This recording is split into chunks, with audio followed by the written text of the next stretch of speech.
Pwede bang pa-extend ng weekend? Kasi parang bitin eh. Ay nako, Monday na, 4:06 na! Mga balitang gigising sa'yo sa Pinoy Gising! Headlines.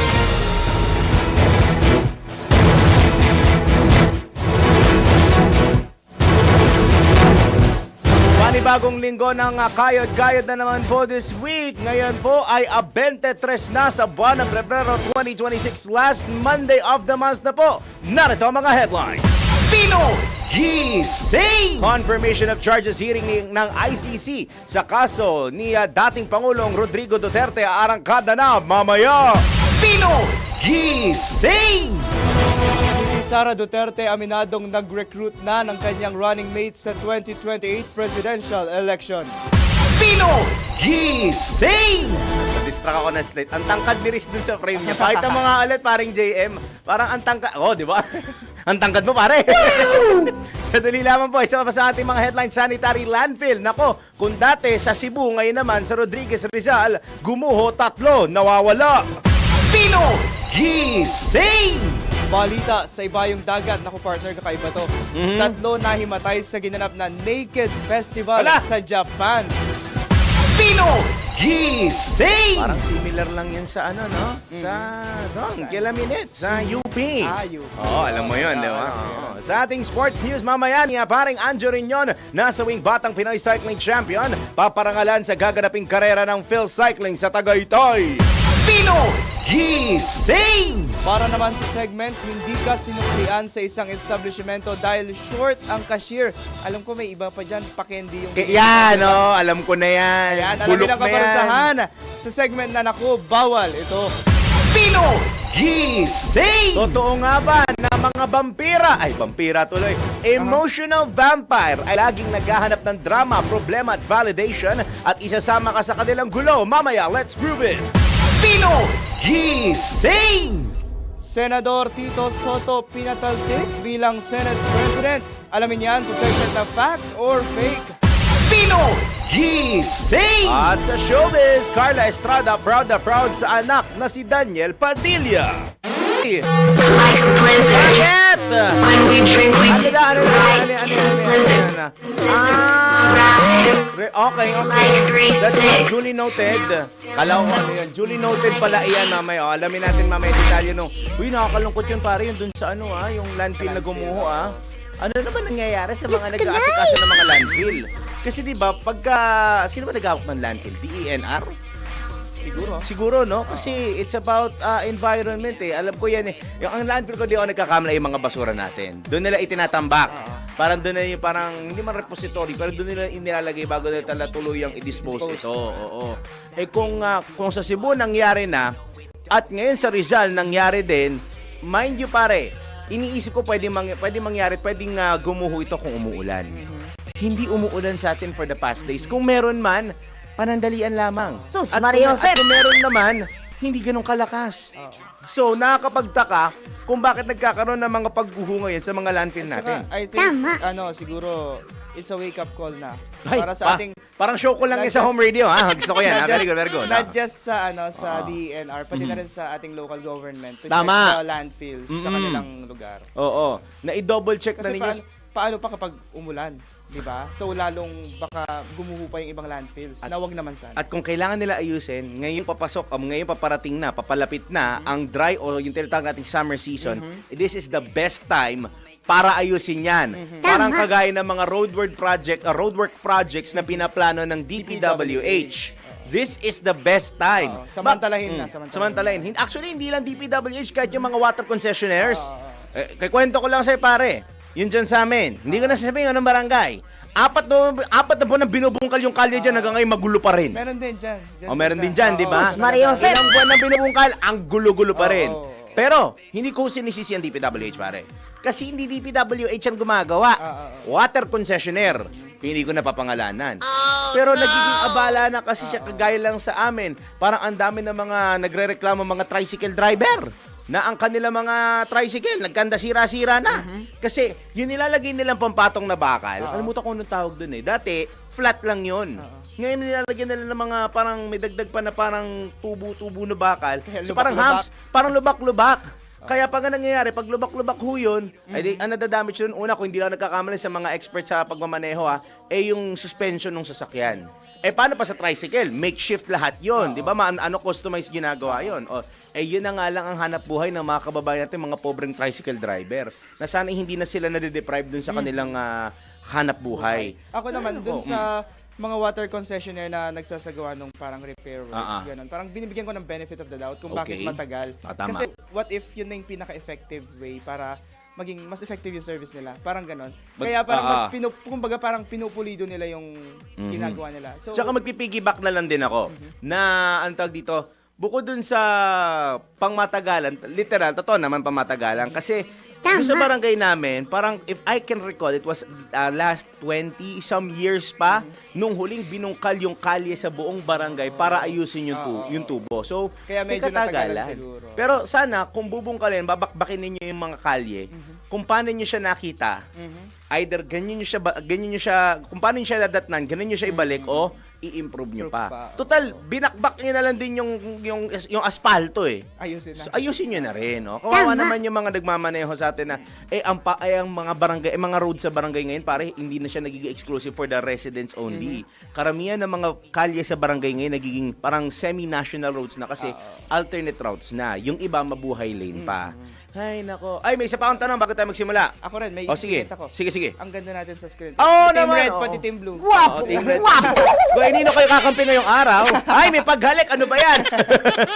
Kung ang hahalik, pare, ay si... Wag na lang. Walang pinangalanan eh. Wag na. At tapos, ako'y nagulat, last na to, ako'y nagulat na meron palang prayer rally kahapon Oo, sa EDSA. sa- Ang akala ko sa Wednesday pa. Pero yung sa Wednesday kasi is another version ng kanilang Trillion Peso March. Yung kahapon, hindi ko alam kung ano meron kahapon, pero Feel nagulat ko ako parang, meron di ba, based history ba? Aha. Correct me if I'm wrong. Wow! Yan ang gusto ko mga ganyan February statement. 22, Nagsimula. yung revolution. Oh. Kaya parang in-start nila Yun yung kahapon first din. day, oo. Pero nung Saturday, nagkaroon din ng kick-off concert sa QC Circle. Sa Circle naman. Akala ko sa EDSA. Sa Circle naman. Hindi ko lang alam kung yung mga nagstay doon, ay yung mga nagsumali doon, may ganap pa sila today. Kasi ang alam ko din, nagno-novena mas sila. Oo, sa Dahil EDSA. ang fiesta po ng EDSA Shrine ay sa mismong 25. Sa mismong araw, nung huling araw, nung pag-commemorate ng naging EDSA, yung EDSA People Power Revolution noong 1986. So, asahan nyo na, bago ko rin makalimutan, ang 25 po ay special working. Hindi non-working, ha? Doon sa mga yung ibang mga Catholic schools, ang dami ko nakita may mga nagsuspend sila ng classes. Actually, iba pa mga schools na hindi rin Catholic, nagsuspend sila ng class. Yung iba ata, may mga activities for the People Power Anniversary. Yung iba naman, hindi ko sinasabi mga schools to, yung iba naman, nagbabalak mag-SL. Scheduled leave. Hindi sick leave, ha? Scheduled leave. Para sumalay sa Trillion Peso March. Hindi ko lang alam kung si Anjo rin yun sasali dyan sa Trillion Peso March na yan. Pwede. Siya, magbalita na nga tayo sa oras natin na 15 minutes makalipas ang alas 4 ng morning! Good morning! Kailangan ko sagasahan daw yan. Baka makapiright na naman tayo! Magandang umaga po Luzon, Visayas, Mindanao, Pilipinas. Sumasa inyo na po ang paboritong morning habit ninyo. Monday edition po ng Pinoy Gising sa DWIZ at Radio Channel 23. 2 oras na balitaan, kwentuhan, kulitan at mamaya, pare, baka makalimutan ko, may mga kausap tayo, ha? Total, papalapit na. Ako'y nakakabasa ko ng report. Bukod sa magtatanong tayo sa Pag-asa tungkol sa may amihan pa ba o wala na mamaya sa second hour, parang nababalita ko nalalapit na raw ang pagsisimula ng pawis season. Kailan naman ang pawis season, di ba? Isa na ako dun. Ako din. Oo. At saka anong tawag dito, usually naman pag sa Katoliko, pag nag-start ang Kwaresma, hindi Kwaresma ha, Kwaresma. Ang arte. Kadalasan may init na lagay na panahon kasi springtime na raw. So mamaya may makausap tayo sa kinalaman natin sa kuryente naman. Kung magiging safe ba ang supply ng kuryente natin ngayong summer season, lalo na Kwaresma. Kami po nyo mga kasama hanggang alas 6 in the morning, Daryl Justin. At John Riz Galata. Pinoy Gising!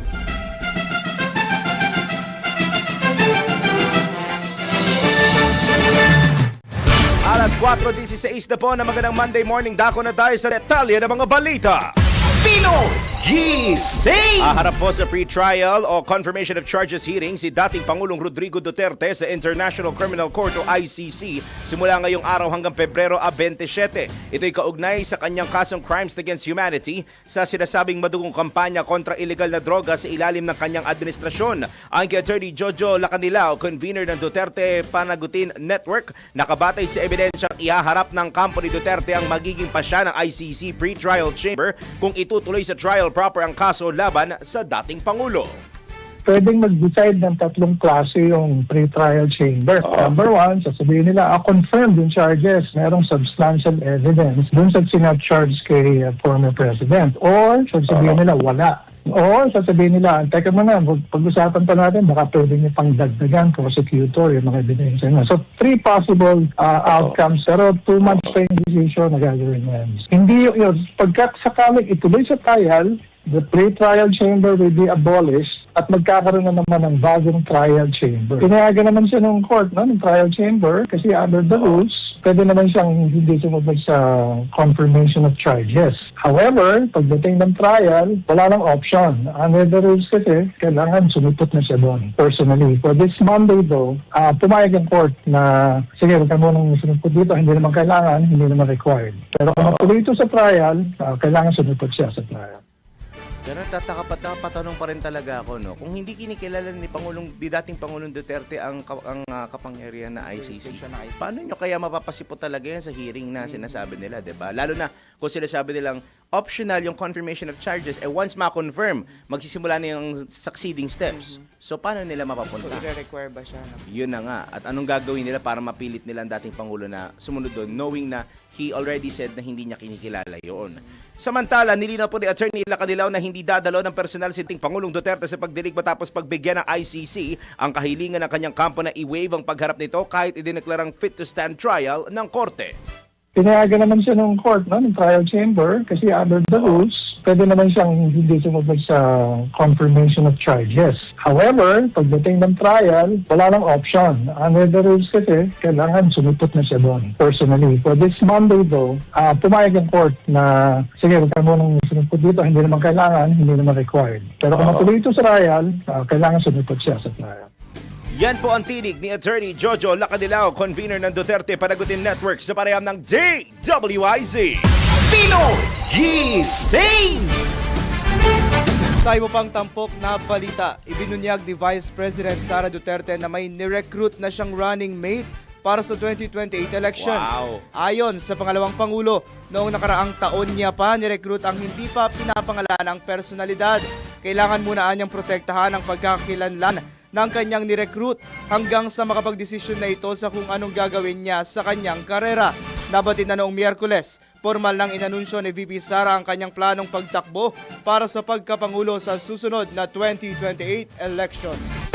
Pino Gising! Sa iba pa mga tampok na balita sa oras dito, 3 ang napaulat na nawawala sa pagguho ng Provincial Sanitary Landfill sa San Isidro Rodriguez Rizal. Ayon sa private operator ng landfill na International Solid Waste Integrated Management Specialist Incorporated, naganap ang insidente noong Biyernes kung saan po yun ang phase 5 ng landfill. Sa pagkukumpirma ng legal representative ng operator si Attorney Mark De Los Reyes, ang dahilan po ng pagguho ang bigat ng heavy equipment sa tuktok ng kabundok na basura. Aniya, 3 bulldozers ang napasama sa pagguho na na-retrieve naman at kasalukuyang nire-repair habang ginagamot na rin ang operator nito na nagtamo ng minor injury. Gayunman, hindi pa kinumpirma ng abogado ang mga ulat ng biglang nawawalang individual dahil sa insidente habang nagpapatuloy pang bineberipika ng landfill management at pulisya ang impormasyong ito. Sa ngayon, tuloy-tuloy ang pakikipag-ugnayan ng munisipalidad ng Rodriguez at iba pang otoridad sa private operator ng landfill para matukoy ang kalagayan ng mga sinasabing nawawalang biktima. Pino Gising!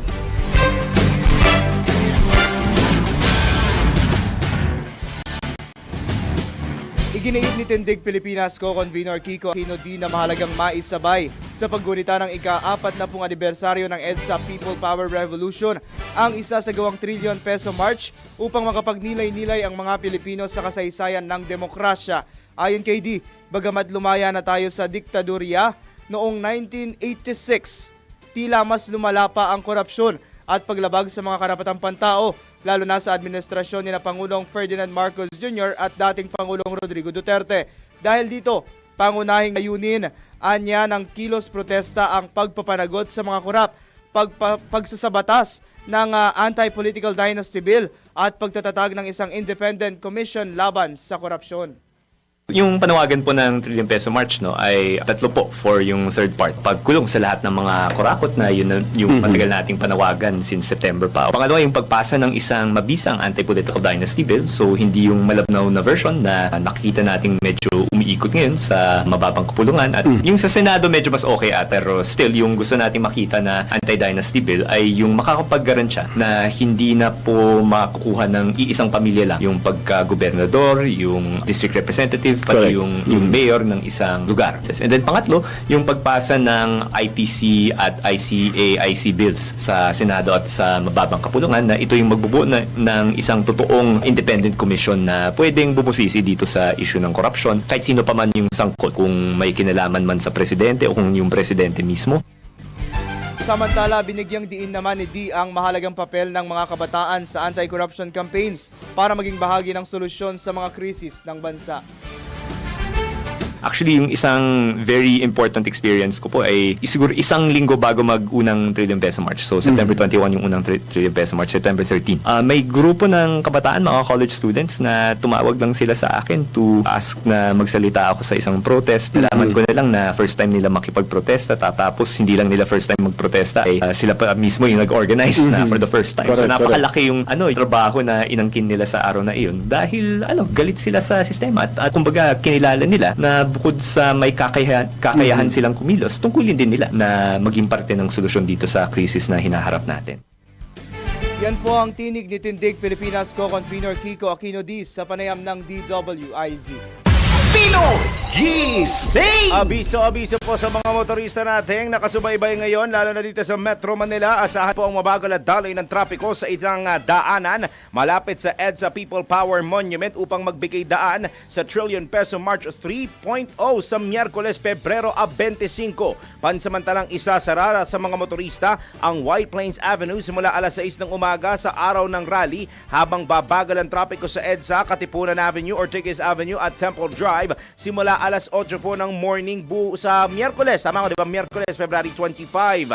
Ginawa namang designated parking area ang mga sumusunod na kalsada para sa mga makikilahok sa pagkilos. Ang Temple Drive po hanggang Giraffe Street para sa mga kotse, ang Boni Serrano Avenue eastbound para sa mga bus, ang 18th at 20th Avenue para sa light vehicles at mga bus, at ang EDSA northbound mula People Power Monument hanggang Camp Aguinaldo Gate 3 para naman po sa mga friendly forces. Inaasahan namang makikilahok ang nasa 30 hanggang 50,000 katao sa nasabing demonstrasyon. Pinoy Gising! At dumako naman tayo sa ating segment. Senador Tito Soto pinatalsik bilang Senate President. Alamin yan kung fact or fake. Hindi pa rin natatapos ang mainit at lumalalang dibisyon sa pagitan ng majority at minority bloc ng Senado. Bagamat naging laman ng mga balita kamakailan ng tangkang kudeta sa liderato ni Senate President Vicente Soto III, kung saan kinumpirma naman ito ni Tito Sen, ito'y hindi natuloy at siya pa rin ang Pangulo ng Senado. Pero eto na naman tayo dahil kaliwat kanan na naman ang naglalabasang mga posts at videos na may bago ng Senate President at napatalsik na si Tito Sen. Sa mga nagsasabing second time's the charm o di naman kaya deserve, preno muna tayo dahil unverified ang mga videos at post na ito, kaya't kami ang bahalang umalam kung ito ba ay fact or fake. Alamin mo na kung tama o mali, kung totoo o hindi. Bawal ang peke. DWIZ, fact or fake. Sa ginawang research ng DWIZ News, ilang post na may iba't ibang bersyon ng naturang claim ang patuloy na kumakalat sa Facebook at YouTube. Isa sa mga Facebook post ay nakakuha ng humigit kumulang 5,900 reactions at mahigit 500 shares, habang ang ilang YouTube videos na may kaparehong claim ay umabot na sa lampas 30,000 views. Ang Facebook page na Duterte Active Supporters at ang YouTube channel na Pinas Balita TV ay naglabas ng magkakaibang bersyon ng parehong claim na kalaunan ay inulit o ineko ng iba pang accounts online. Ang larawan at thumbnail na kalakip na mga post ay nagpapakita kay Supreme Court Associate Justice Marvic Leonen na may hawak na papel habang makikitang tila umiiyak si Tito Sen. May nakasulat na text din sa itaas ng larawan na sibak na sa pwesto, matinding utos ng korte, isang pahayag na nagbibigay ng impormasyon ng di umano'y may inilalabas na mabigat daw na kautusan ang korte laban kay Soto. Pero ang mga ito ay fake. Nananatili si Soto bilang leader ng mataas na kapulungan ng Kongreso batay sa impormasyong makikita sa opisyal na website ng Senado. Ayon kay Tito Sen, ang majority bloc ang nagkaroon ng mahalagang papel upang mapigilan ang umano'y tangkang pagpapatalsik sa kanya. Lumilitaw din na ang pagpupulong ng majority bloc at ni Senator Loren Legarda noong Pebrero 4 ang naging dahilan upang hindi matuloy ang sinasabing coup. Bagamat tinawag ni Senate Majority Floor Leader Juan Miguel Zubiri si Legarda na Madam President sa sesyon noong Pebrero 4, nag-adjourn ng Senado ng walang botohan para palitan si Soto. Si Legarda ay pansamantalang namuno lamang sa nasabing sesyon bilang presiding officer, bagay na kinumpirma naman ni Legarda matapos ang naturang sesyon. Wala ring anumang batayan ang viral na claim na may inilabas na kautusan ng Korte Suprema na nag-aalis kay Soto sa kanyang posisyon. Walang ganitong order na nakasaad sa opisyal na website ng Korte Suprema o sa mga lehitimong ulat ng media. Para sa Fact or Fake, Daryl Justin, nagbabalita ng tama, naglilingkod ng tama. Huwag magpapaloko, huwag magpapagancho, huwag magpapaskam. Bawal! Bawal ang peke. DWIZ, Fact or Fake.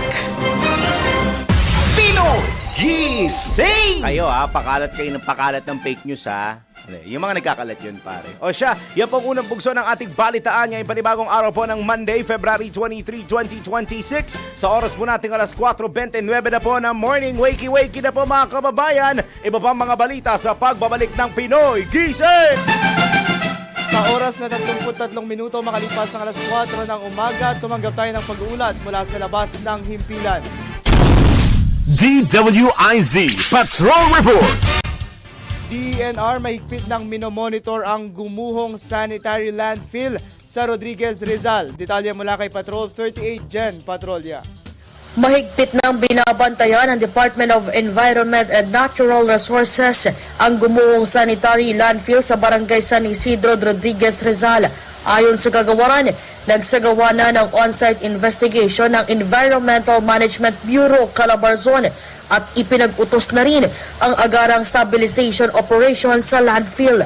Kaugnay nito, bine-verify na rin ng DENR ang mga ulat hinggil sa mga nawawalang individual bunsod ng insidente. Para matiyak ang pagsunod sa kanilang environmental and safety standards, inatasan na rin ng EMB ang private operator ng provincial sanitary landfill na magbigay ng detalyadong action plan at daily project status reports sa kanilang isinasagawang retrieval at rehabilitation activities, agarang pagpatupad ng waste compaction at daily soil covering. Gayon din ang pagkontrol sa galaw ng mga heavy equipment at tiyaking restricted ang access sa mga high-risk zones at magpatupad din ng sariling slope stabilization at panatilihin ang regular na pag-inspeksyon sa nabanggit na lugar. Samantala, nakatakda namang magsagawa ng technical conference ang EMB at ang operator ng landfill para mas mapag-usapan ang insidente at i-review ang pagsunod dito sa environmental compliance certificate conditions. Kung mapatunayang may non-compliance, i-issuehan ng notice of violations ang nasabing operator ng landfill. Ako, si Patrol 38, Jen Patrolya nag-uulat sa himpilang may todong lakas DWIZ. Nagbabalita ng tama, naglilingkod ng tama. Kapag may bagong balita, naka-on air, agad-agad, DWIZ Patrol Report. Ngayon naman tanggap tayo ng ulat mula sa ating Metro Patrol. Metro Patrol Report. Pare, ang inaabangan ng sambayanan. Pinakahintay ng lahat. Yan, price monitoring at ulam tips nag-ikot. Siyempre, ang ating palengke queen at USEC sa Sangandaan Market sa Caloocan, Malabon Bayan Market sa Malabon, Navotas Agora Market at Valenzuela Kadiwa Gulayang Bayan Market. Ba, kompleto pa rin. Lagi ang pag Monday. Yung buong Kamanaba inikot niya. Hindi siya nagpahinga, nagtrabaho lang siya. Napakasipag. Napakasipag. Tiga natin, Monday ngayon. So, wala namang siguro yung iba parang personal sacrifice nila kung mag-meatless sila ngayong Monday. Pero karaniwan Friday naman talaga. yun. Oo. O siya, alamin na natin kung magbabalik ba ang pinakapaborito ng mga apo nito na Daryl's Fried Chicken sa kanyang ulam tips. Mama Beth Samson, Yusek, good morning! Good morning, Mama Beth. Mama Mama Beth. Nako, okay na ba? Mukhang nawala ata si Mama Beth. Di balikan natin mamaya si Mama Beth. Siguro hindi Baka ba... namamalengke pa siya. Yun na nga eh. Baka may kulang pa siyang nailista Oo. sa kanyang palengke. Sige, balikan natin mamaya si Mama Beth Samson. Samantala sa iba pa natin mga balita, tutol ang grupong Bagong Alyansang Makabayan sa desisyon ng Metropolitan Development Authority o MMDA na italaga ang iba pang bahagi ng EDSA kabilang ang EDSA Shrines Ortigas bilang no rally zone. Nako, maraming aalma pag ginawa niya. Sobrang daming aalma. Ito ay sa nalalapit na paggunita ng ika-40 anibersaryo ng People Power Revolution sa Pebrero 25 kasabay ng ikatlong bahagi ng Trillion Peso March. Ayon sa presidente ng grupong bayan na si Renato Reyes, hindi nila tatanggapin ang limitasyon sa pagdaraos ng nasabing kilos protesta. Hindi anya maaaring pagdiwang ang EDSA sa pamamagitan ng paglilimita sa kalayaan sa pagpapahayag at mapayapang pagtitipon. Pinoy Gising! Okay na raw ata to, pare Koy. Ayan. Oo. Natapos na niya yung pamamalengke. Mukhang nakapagbayad na siya. Oo, ayan. Yun ang pinaka-importante, yung magbayad. Oo. So, alamin na natin ulit. Price monitoring ulit natin mula sa ating Metro Patrol. Mama Beth Samson. Metro Patrol reports! Yusek, good morning. Morning po. Good morning, Janvis. Good morning, syempre, Daryl. Nalaglag yung sukli ko eh. Ay, nako.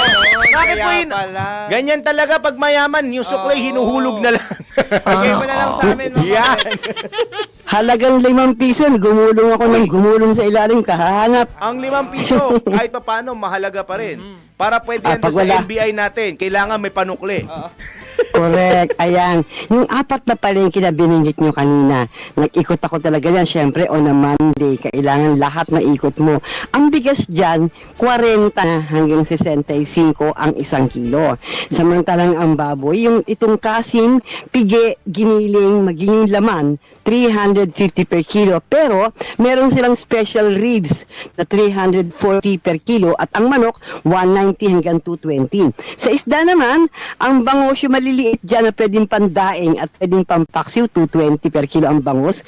Yung namang malalaki gusto yung sasabawan o iihawin, 260 hanggang 320 per kilo. Ang galunggong 300, tilapia 150 to 160, dalagang bukid, asuhos at bisugo 280 hanggang 300. Ang pusit kalawang 300 hanggang 400 per kilo. Samantalang ang hipon, bukod sa makakabili ka sa maliit na platito na halagang 100, ay ang 4 kilo naman ay 340 hanggang 600 yung malaki, malasog po na ang lasa niyan.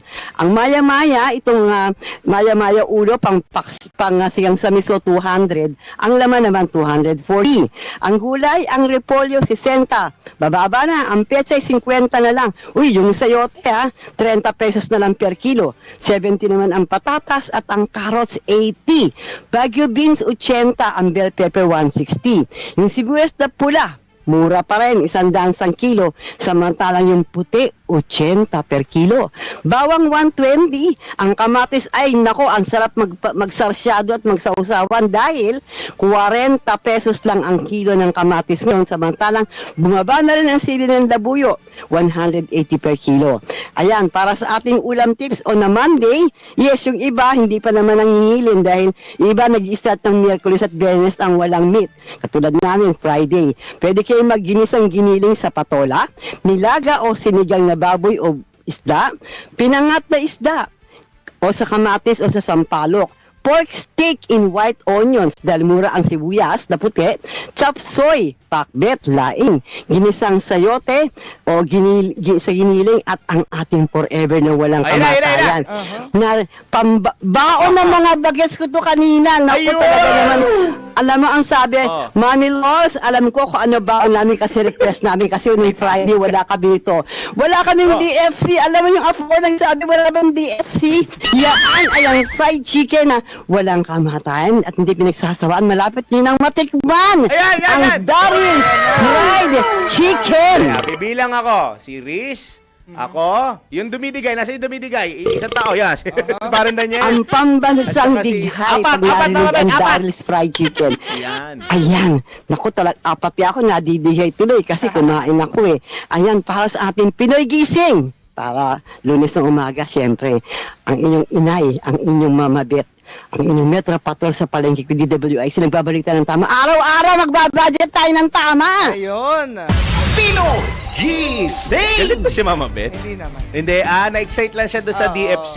At saka yung ano na niya kasi na-excite siya sabihin yung pambansang extra niya eh. Ay, nagbabudget tayo tama. Pero wala pa rin tatala sa extra ni Anton. Ayun. Ang aking alarm clock. Ayun. Walang iba. Ayun. Samantala, tumanggap muli tayo ng iba pang report. Metro Patrol reports! Dalawang sangkot sa iligal na droga arestado sa Bulacan, Bulacan. Mahigit 71,000 pesos na halaga ng shabu at marijuana nasamsam. Detalye mula kay Kuyang Louie Angeles. Good morning, Kuyang Louie. Yes, good morning. Arestado ang dalawang individual na sinasagawang bypass operation sa pinagsanib na pwersa ng Provincial Intelligence Unit at Provincial Drug Enforcement Unit ng Bulacan Police Provincial Office. Katuwang ang Bulacan Municipal Police Station base sa ulat ni Police Colonel Rosel Dennis Rebuano, hepe ng Bulacan, matagumpay na naaresto ang mga suspect matapos nilang bentahan ng hinihinalang sabu ang pusher buyer kapalit ng bypass money sa isinagawang operation na kumpiska ang 11 piraso ng transparent plastic sachet na naglalaman ng hinihinalang sabu na may tinatayang bigat o humigit kumulang 10.47 gramo na may tinatayang halaga na 71,196 pesos. Ang mga tuyong dahon at buto ng hinihinalang marijuana na may tinatayang bigat na 5.5 gramo na nagkakahalaga ng 606 pesos. Ang mga nakumpiskang hinihinalang illegal na droga ay siya sa ilalim sa pagsusuri ng Bulacan Provincial Forensic Unit habang hinahanda ang pagsasampa ng kaukulang kaso laban sa mga suspect para sa paglabag sa Section 5, Section 11 at Section 26, Article 2 ng Republic Act number 9165 o ang Comprehensive Dangerous Drug Act of 2002. Mula rin sa Bulacan, Metro Patrol ULS para sa Kilometro Bulacan, DWIC, babalitan ng tama, naglilingkod code ng tama. Gising! Samantala, ronda tayo sa probinsya. Ronda Probinsya! 13 improvised explosive device na itinago umano ng mga rebelde sa Camarines Norte, itinuro sa militar ng dating mga rebelde. Narito pong report mula kay Kuyang Melvin Machado. Pinasalamatan ng 9th Infantry Division Philippine Army ang mga dating rebelde na patuloy nagbibigay ng impormasyon kung saan matatagpuan ang mga nakatagong baril o pampasabog.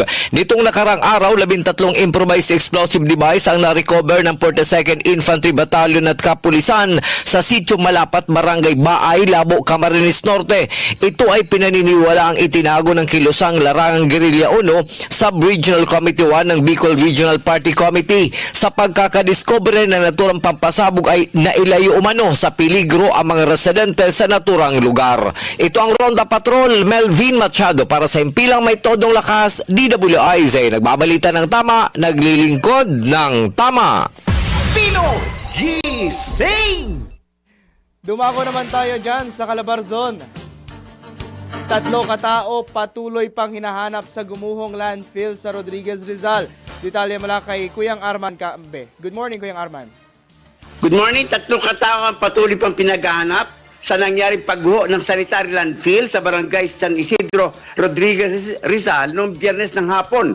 Ito ang kinumpirma ng Rizal Provincial Disaster Risk Reduction and Management Office. Ayon sa mga otoridad, dalawang babae at isang lalaki ang sinahanap pa sa nawala sa pagguho ng nasabing basura. Sa ngayon ay patuloy ang sinasagawang search and rescue operation sa nawawalan tatlo habang hindi pa rin nagbibigay ng pahayag ang International Solid Waste Integrated Management Specialist Incorporated sa naturang pangyayari. Arman Cambe mula Calabarzon, nagulat pa simpila may todong lakas. DWIC nagbabalita ng tama, naglilingkod ng tama. Pinoy Gising! Standby lang po muna sa oras nating alas 4:47 na morning. 13 minuto bago mag alas 5 ng umaga. Iba pa mga balita sa pagbabalik ng Pinoy Gising! Pinoy Gising! Ang balitang ito ay inihatid sa inyo ng Bingo Plus. Bingo sa saya, plus sa panalo. Gaming is for 21 years old and above only. Gamer. Kayang-kaya mo ang kahit na ano kung ikaw mismo ang gagawa nito. Let's learn new things sa DIY Do It Yourself. Kung madalas mong magamit ang iyong coffee maker dahil kiniklaim mong isa kang coffee lover, i-check mo rin ito paminsan-minsan dahil anytime ay maaari itong magkaroon ng pagbabara. Kaya ano nga ba ang mga dapat mong gawin para ito ay maiwasan? Una, gumamit ka ng filtered o distilled water para maiwasan ng calcium at lime buildup. Ikalawa, pagkatapos mo itong gamitin, ugaliin mong linisin ang removable parts ng coffee maker at patuyuin itong mabuti para maiwasan naman ang moisture buildup. Ikatlo, gumamit ka ng tamang uri ng kape. Piliin mo ang tamang grind size para hindi ito bumara sa filter. Ikaapat, iwasan mo ang paggamit ng flavored coffee syrup sa reservoir ng coffee maker. At ikalima, pagkatapos mong mag-brew, ay huwag mong iwanan ng natirang kape o tubig sa reservoir. Gets mo ba? Sige nga, do it yourself! Mga lugar na pinuntahan ng ibang tao, mga produkto, serbisyo na rekomendado. Alamin sa Highly Recommended. Kung ikaw ay food lover na naghahanap ng kakaibang culinary adventure, Palawan ang dapat mong puntahan. Simulan ang iyong food trip sa Tamilok, isang exotic na woodworm delicacy na karaniwang kinakain ng raw at may lasa na kahawig ng oyster. Sunod naman, tikman ng crocodile sisig, isang twist na paboritong sisig na gamit ang malinamnam at lean na crocodile meat. Para sa seafood lovers, huwag palampasin ang lato salad o sea grapes na may natural na alat at crunchy texture. Ang danggit lamayo naman, marinated at pinritong rabbit fish ay perfect sa almusal. At para sa matamis na panghimagas, subukan ng halo-halo na may sangkap na ube, leche flan at iba pa para perfect sa mainit na panahon. Kaya ano pang hinihintay mo? Subukan na at tikman ang mga putaheng sa Palawan mo lang mararanasan. At iyan ang ating highly recommended. Maraming nagsasabi na kapag ang isang tao ay agad na nagiging defensive o palaban sa simpleng tanong, maaaring ito ay senyales na may tinatago o nakakaramdam ng guilt. Totoo ba ito? Tara, let's prove it! Bago maniwala sa mga claim-claim na yan, patunayan na yan sa Let's Prove It! Ayon sa Psychology Today, ang pagiging defensive ay maaring bunga ng takot na ang akusasyon laban sa atin ay totoo na nag-uudyok ng ating sariling panghusga sa sarili. Dagdag pa ni Dr. Stan Hyman na ang pagiging defensive ay isang mekanismo ng ating ego upang maprotektahan ang sarili mula sa mga damdamin ng guilt, kahihiyan o takot. Ayon naman sa The Gottman Institute, ang pagiging defensive ay isang anyo ng self-protection na nagmumula sa pakiramdam ng pagiging biktima o sa pagtatangkang iwasan ng pananagutan. Ang pagiging defensive ay maaaring senyales ng guilt, ngunit hindi ito palagi ang nangangahulugan ng kasalanan. Mahalagang isaalang-alang ang konteksto at iba pang palatandaan bago humusga. Gising kay Daryl Justin Pinoy Gising! Pinoy Gising! Okay, bilis ng oras. So siya, magkalahating minuto bago mag-alas 5 na morning sa pagpapatuloy ng Pinoy Gising. Parin Daniel, tuloy pa tayo sa pagtanggap ng mga report. DWIZ Patrol Report. Mga pahayag ni Ramil Madriaga laban kay VP Sara posibleng talakayin ng Justice Panel. Ang detalye mula sa mababang kapulungan ng Kongreso kay Patrol 30 Jelly Mendez. Binigyan diin ni House Committee on Justice Vice Chairperson at Bukidnon Representative Jonathan Kit Flores na maaaring maimbestigahan in aid of legislation ang mga iniwang pahayag ni Ramil Madriaga sa impeachment proceedings ni Vice President Sara Duterte. Tugon ito ng mga babatas matapos ang panawagan ng Makabayan Bloc na ipagpatuloy ng House Quad Committee at Committee on Good Government and Public Accountability ang mga pagdinig hinggil sa mga pahayag ni Madriaga. Matatanda ang iniyong ugnay ni Madriaga si VP Sara sa umaring illegal na aktibidad ng confidential funds, illegal drugs at pogo operations. Ayon kay Flores, maaaring talakayin ng Justice Committee ang issue ng hindi na kailangan pang buhayin ng Quadcom na binuo noon dahil sa magkakaugnay na pagdinig at hindi para sa iisang usapin. Ang pahayag ni Flores ay suportado ni Lanao del Sur Representative Zia Alonto Adjong at iginiit na ipauubayan na sa liderato ng Kamara ang muling pagbuhay ng Quadcom tungo sa pag-abot ng transparency at accountability laban sa mga sangkot na opisyal. Ito si Patrol 30. Jelly Mendez nag-uulat para sa impilang metodong lakas sa DWIZ. Nagbabalita ng tama, naglilingkod ng tama. Samantala, 200 milyong pisong halaga ng iligal na sigarilyo at mga kagamitan sa paggawa nasabat ng Bureau of Customs sa isinagawang raid sa isang warehouse sa Tanzac, Cavite. Detalye mula kay Patrol 5, Aya Yupangko. Aabot sa 200 milyong pisong halaga ng iligal na sigarilyo at mga kagamitan sa paggawa ang nasabat ng Bureau of Customs o BOC at iba pang ahensya ng gobyerno sa isinagawang raid sa isang bodega sa Tanza, Cavite. Nagugat ng operasyon matapos na makatanggap ng impormasyon ng mga otoridad mula sa isang concerned citizen dahil sa masangsang at matapang na amoy ng tabako na lumalabas mula sa pasilidad sa malayo sa idineklarang imbakan lamang ng mga canned goods. Pinakunahan ng BOC ang operasyon katuwang ang AFP, PNP at BILG kung saan natuklasan yung 11 cigarette manufacturing machine, 10 brand ng sigarilyo, kabilang yung Marlboro Champion, Canon Menthol, New Orleans at iba pa. Bukod pa rito, tumamba din sa mga otoridad ang 2 generator sets, isang forklift, mga peke at irregular na tax stamps na ginagamit para makaiwas sa pagbabayad ng tamang buwis. Naharap ang mga mayari ng pasilidad sa paglabag sa Republic Act No. 10863 o Customs Modernization and Tariff Act at Republic Act 12022 o yung Anti-Agricultural Economic Sabotage Act. Gate ni Customs Commissioner Ariel Nepomuceno, ang ganitong uri ng operasyon ay bahagi ng mas pinalakas na kampanya ng Administrasyong Marcos Jr. laban sa smuggling at economic sabotage na pumapatay sa lehitimong industriya ng tabako at nagnanakaw ng bilyon-bilyong pisong kita mula sa kaban ng bayan. Ito sa Bataan number 5. Ayaw pa ko para sa implementado ng lakas. DWIC. Nagbabalita na tama, naglilingkod ng tama. Kapag may bagong balita, naka-on air, agad-agad, DWIC Patrol Report!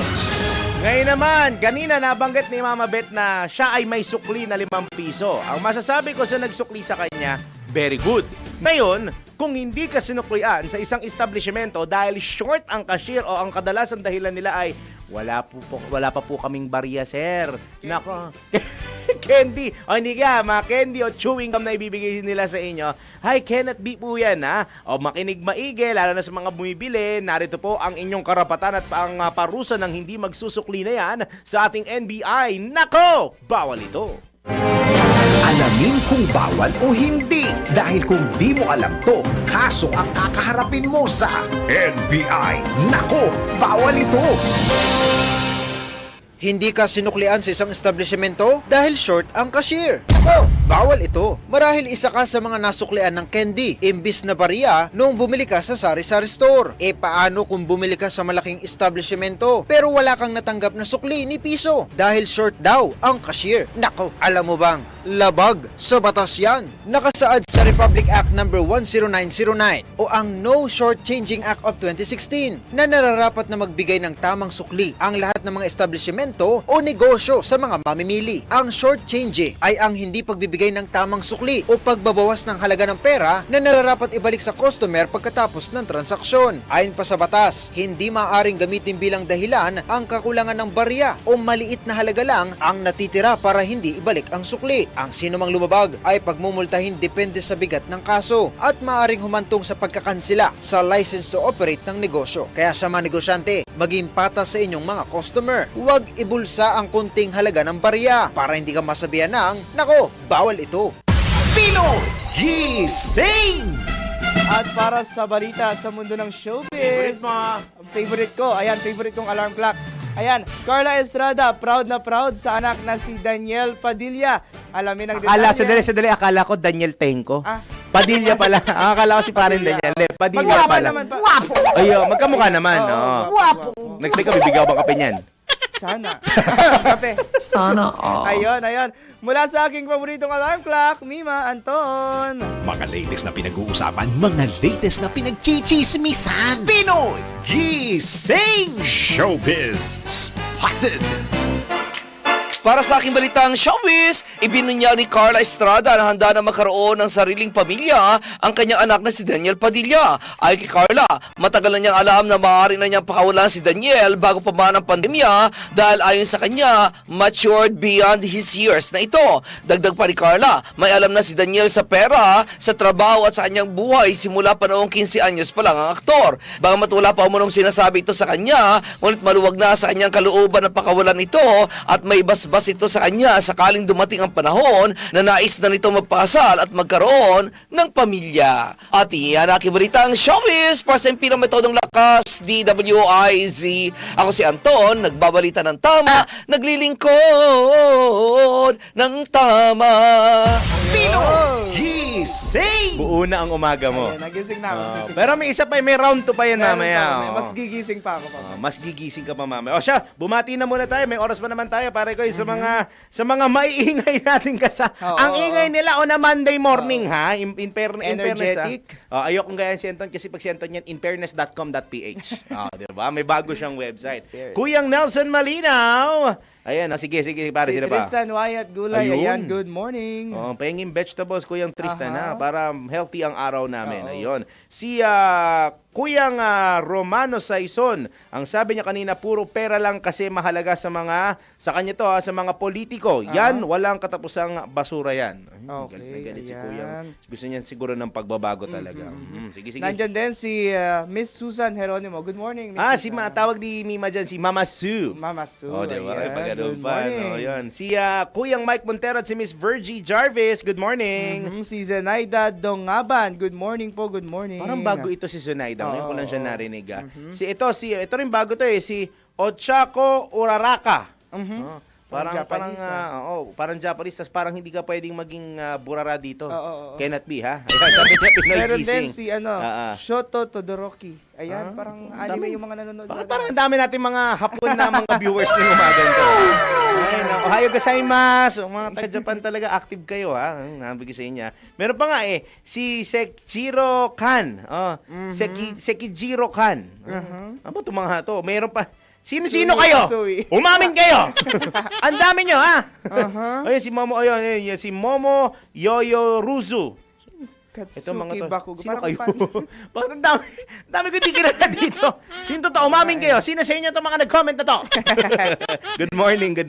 Ayun. Meron pa ba tayo nakalimutan, pare? Sa ating YouTube channel, ha? Huwag natin kalimutan yung mga nasa YouTube natin. Mabilisan na lang kasi sige. Eleanor, habol ko lang from Facebook, si Eleanor Vejano. Ayan. Good morning po, watching from Barangay Imelda, Gihulgan City. Oh, okay. Good morning, good morning. Sa YouTube natin, pare Koy. Ayan, sina Kuyang Melchor Go. Kuyang Melchor, good morning.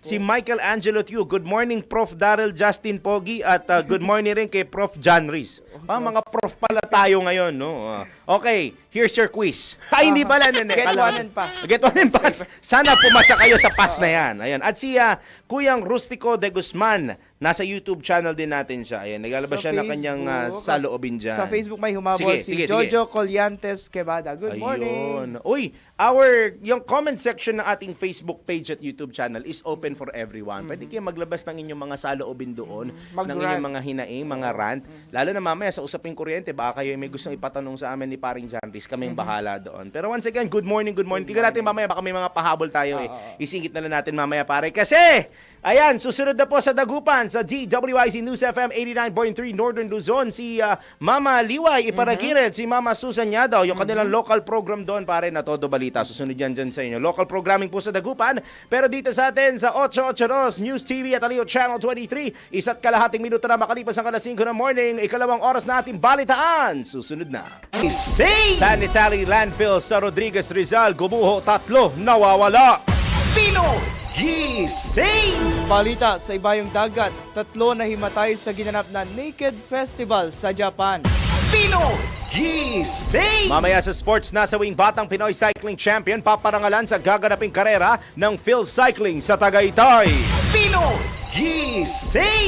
Para sa segment na Let's Prove It, totoo nga ba na ang emotional vampire ay laging naghahanap ng drama, problema at validation at isasama ka sa kanilang gulo? Lockdown! Nako po, posible daw ipatupad dahil sa banta ng Nipah virus. Alamin natin mamaya kung yan ba ay fact or fake. At balita sa mundo ng showbiz, Regine Velasquez aminadong kinabahan sa kanyang duet kay Josh Groban. Talaga namang lahat ising kay Daryl Justin Pinoy Kisay!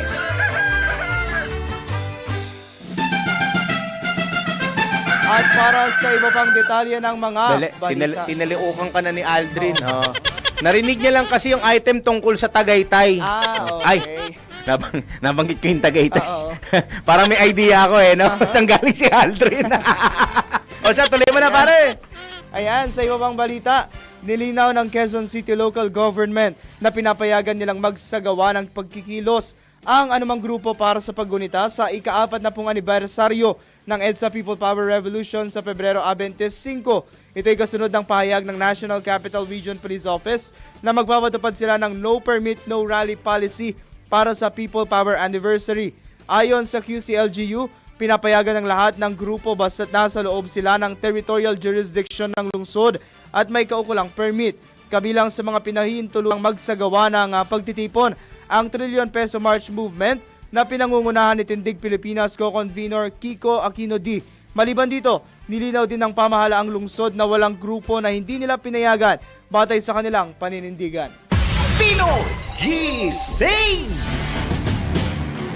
Kaugnay pa rin ng pasok ay ng balitang yan. Walang pasok update, wala pong pasok sa February 25 para po sa anibersaryo ng EDSA People Power Revolution. Kabilang dito ang mga universidad tulad ng Adamson University, Colegio de San Juan de Letran, De La Salle Philippine Schools, Miriam College, University of Santo Tomas at University of the East. Kabilang naman sa mga universidad na nagkansela lamang ng face-to-face classes ay ang Far Eastern University, University of the Philippines, Holy Angel University, Lyceum of the Philippines, University Cavite at University of San Jose Recoletos. Samantala, suspendido naman ang klase mula elementarya hanggang high school, pati na ang government works sa Capas Tarlac. Kaugnay nito, isasagawa rin ang ika-3 trillion peso march sa Pebrero 25 kung saan inaasahang dadalo ang higit 30,000 katao. Gising! Sa pagpapatuloy ng iba pa natin mga tampok na balita sa oras na ito, inihayag ng pamilya ni dating Pangulong Rodrigo Duterte na hindi pinayagan ng International Criminal Court o ICC ang in-person family visits para sa dating Pangulo ngayong linggo.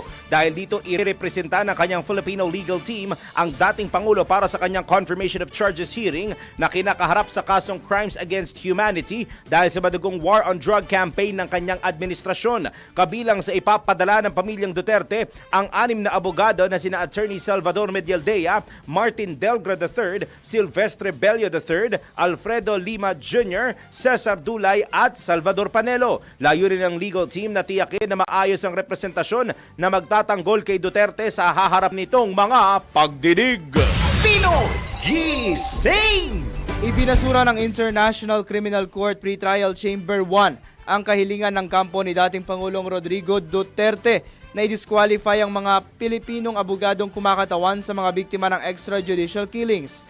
Batay sa siyam na pahina ng desisyon ng ICC Pretrial Chamber 1, nabigo ang lead counsel ni Duterte na si Atty. Nicholas Kaufman na patunayan ang alegasyon ng conflict of interest. Tinukoy sa desisyon na walang malinaw na legal na batayan ang hiling na tanggalin sina Atty. Joel Butuyan at Atty. Gilbert Andres bilang external legal representatives ng mga biktima. Gayon din ang kanilang case manager na si Atty. Nicolene Arcaina.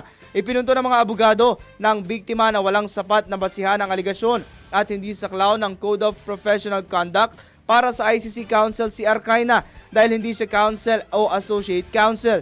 Dahil dito, nananatili sina Atty. Butuyan at Atty. Andres bilang common legal representatives ng mga biktima sa pagdinig kaugnay ng mga kaso ng sinasabing extrajudicial killings sa administrasyon ni dating Pangulong Duterte.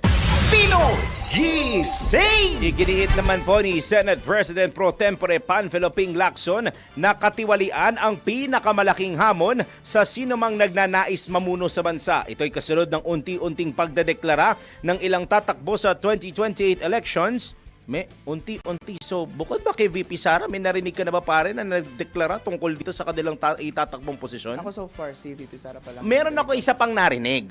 Pero hindi pa tatakbo. Official, ano? Nagbabalak lang. At open daw siya.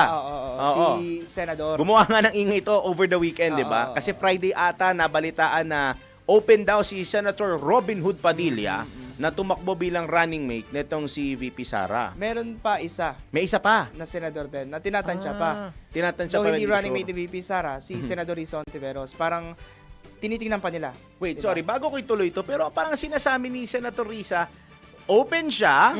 O sa bagay si Tinitingnan Senator pa. Robin kasi open din, pero hindi pa nga nila ma-determine kasi base nga doon sa interview ko kay Prof. Dennis Coronacion, the opposition has up until sa tansya niya the end of this year. Sana daw magdeklara dahil nga ang nangyari sa ginawa ni VP Sara sa pagdedeklara niya, parang inusod niya nga daw talaga yung election calendar. Either inusog o lalo niyang pinahaba. Kasi nga, ang aga ng kanyang declaration, the early part of 2026. Kinumpirma din naman ng Liberal Party na within sa third quarter or fourth quarter, didesisyonan na nila kung sino yung pwedeng ilaban nila as opposition. Pero bago ko dako, mabilis na to. Very interesting, no? Ang opposition ngayon, dalawang sides. Tignan natin kung anong kahinatnan nila over the course of the next 365 days. Hay nako, kasunod po ng unti-unting pagdedeklara ng ilang tatakbo sa 2028 elections tulad din na Vice President Sara Duterte na plano tumakbo po sa pagkapangulo ayon sa SP Pro Tempore bago magtapos ang kanyang panunungkulan sa 2031. Umaasa siyang mananaig ang kabutihan para sa bansa sa mga darating na dekada. Gayunman, naniniwala ang senador na may karapatan ng bawat Pilipinong tumakbo sa anumang halal na posisyon basta't kwalipikado sila sa ilalim ng konstitusyon. Gising! Naniniwala si dating Albay Representative Joey Salceda na isang misguided gamble ang maagang pag-anunsyo ni Vice President Sara Duterte sa kanyang planong pagtakbo sa pagkapangulo sa 2028 elections. Ayon kay Salceda, hindi napapanahon ang naturang pahayag lalo't mananatili pa sa pwesto si Pangulong Ferdinand Marcos Jr. hanggang June 2028. Giit ng dating kongresista, bagamat nakatrabaho niya si VP Sara noon, maituturing niyang ill-advised move ang maagang pagdedeklara nito ng kandidatura. Aniya, mas nagiging malakas ang isang presidential bid lalo kung ito'y nagmumula mismo sa kusang panawagan ng publiko at hindi sa maagang pagpoposisyon ng kandidato. Gising! Naniniwala naman po ang isang political analyst na unpredictable ang branding ng Duterte politics kaya't hindi na nakakagulat ang pagdeklara ni VP Sara Duterte na tumakbo bilang Pangulo sa 2028 elections. Ayon kay Dr. Froilan Calilong ng UST Department of Political Science, hindi lamang timing ang tinitignang dahilan sa pag-anunsyo ng VP Sara bagkus ang kalinawan sa susunod itong hakbang sa politika. Ipinunto po ng nasabing political analyst na nagbigay daan ang maagang deklarasyon ng pangalawang Pangulo para sa mga politiko at kritiko na pumili na rin ng panig at magplano ng kanilang estratehiya. With this declaration, the lines have been drawn. With this declaration, her detractors and her supporters already are now standing on a concrete pavement. Ika nga, no? Mas solido na kasi yung kanilang tinutuntungan, whether they're on the opposite fence or they're with Sara Duterte, at least alam na nila kung ano yung kanilang tinutuntungan. Sa kabila ng samot-saring puna sa deklarasyon ni VP Sara, aminado si Dr. Calilong na mas solidong boto si Duterte sa Mindanao at Visayas dahil sa ethnic affinity kaya't mahirap basagin ang suporta sa kanya kahit pa may ibang kandidato mula sa nasabing rehiyon. Meron kasi talagang solidong boto na makukuha na kagad na bloke itong si VP Sara Duterte. Kaya nga yung binabanggit na before na baka mahalin tulad kay VP Binay dati, no, na maagang nagdeklara, banderang kapos na talo. Kasi nga, iba kasi yung nagdeklara ka na mangangampanya ka pa lang at hahanap ka pa lang ng mga boboto sa'yo. Yeah. At iba yung nagdeklara ka na alam mo na meron ka na talagang malawak at malalim na support base. Ano? And so I think there's a big difference. Ano? Iisipin din natin dito yung affinity ni VP Sara, lalong-lalo na sa Mindanao at saka sa Visayas. I think it's very solid. Ano? Yan po ang tinig at pananaw ng political analyst na si Dr. Froilan Calilong sa panayam ng DWIZ.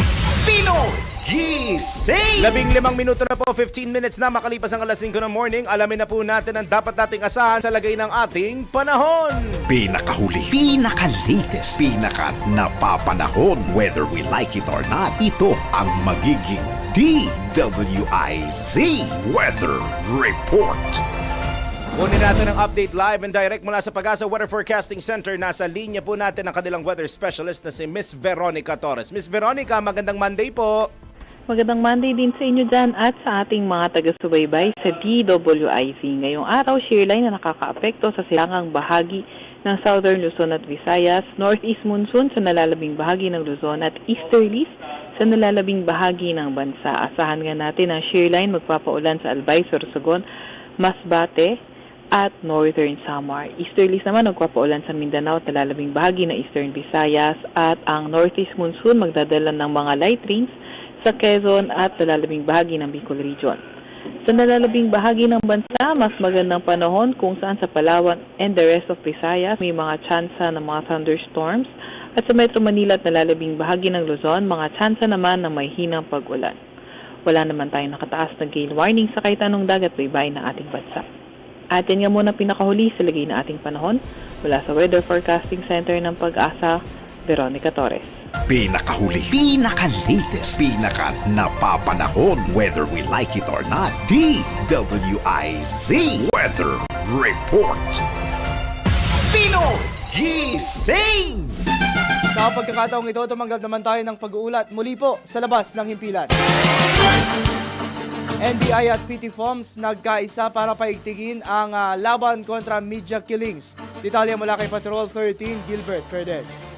Mas paigtingin pa ang investigasyon sa mga kaso ng pamamaslang sa mga mamamahayag. Ito'y matapos lumagda sa isang Memorandum of Agreement o MOA ang National Bureau of Investigation at Presidential Task Force on Media Security o PT Foms sa bagong Pilipinas. Ngayon, public briefing, sinabi ni PT Foms Executive Director Yusek Jose Torres Jr.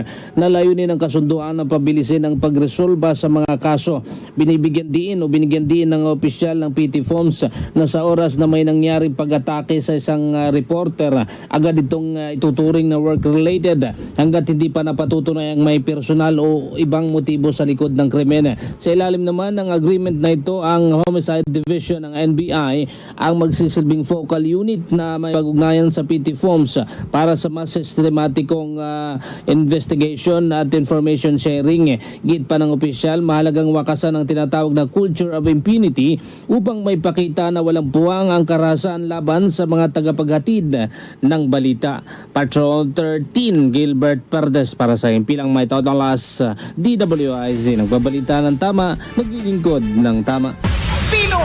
Gising! Tuloy lang tayo, Aldrin, sa mga reports. EDSA People Power Monument inihahanda na po para sa anibersaryo. Ang detalye mula ka Patrol 38, Jen Patrolya. Sinimulan na ng Metro Manila Development Authority at Department of Public Works and Highways ang pagsasaayos at paglilinis sa paligid ng EDSA People Power Monument. Ito'y bilang paghahanda sa paggunita ng ika-40 anibersaryo ng EDSA People Power Revolution sa Pebrero 25 o sa Miyerkules. Bahagi ng pagsasaayos ang pagpipintura at pagtatabas ng mga halaman sa paligid ng Bantayog. Kaugnay nito, sinimulan na rin ng National Capital Region Police Office ang skeletal deployment ng mga pulis sa People Power Monument maging sa EDSA Shrine. Maliban dito, nakadeploy na rin ang parehong lugar at ilang tauhan at fire trucks ng Bureau of Fire Protection, Quezon City Disaster Risk Reduction and Management Office, ilang ambulansya at mga tauhan ng MMDA. Ako, si Patrol 38, Jan Patrolya nag-ulat sa Himpilang May Todong Lakas, DWIZ. Nagbabalita ng tama, naglilingkod ng tama. Gising! Samantala, mga na-archive na kaso ng media killings muling sisilipin ng pamahalaan. Nagbabalik Patrol 13, Gilbert Perdes.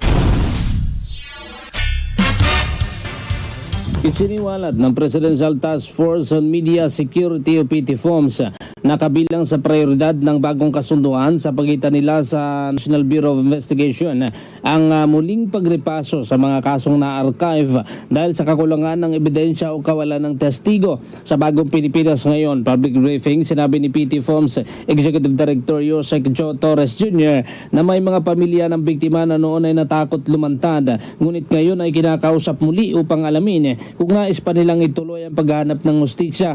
May ilang kaso rin niya na hindi agad umusad dahil hindi pa nadadakip ang mga sospek. Ngunit ayon sa opisyal, bahagi ng pinaigting na hakbang ang mas agresibong paghahanap at pagharap sa mga ito sa korte. Sa ngayon, ayon kay Torres, pinagsasama-sama na raw ang datos mula sa NBI, prosecution at PNP kasama na rito yung PTFOMS upang magkaroon ng isang consolidated database na magsisilbing batayan ng reinvestigation. Mahalagaan niyang balikan ang mga lumang kaso upang matiyak na walang naiwan at walang krimeng makalulusot sa batas. Patrol 13, Gilbert Perdes para sa Himpilang May Todolas, DWIZ. Nagbabalita ng tama, naglilingkod ng tama.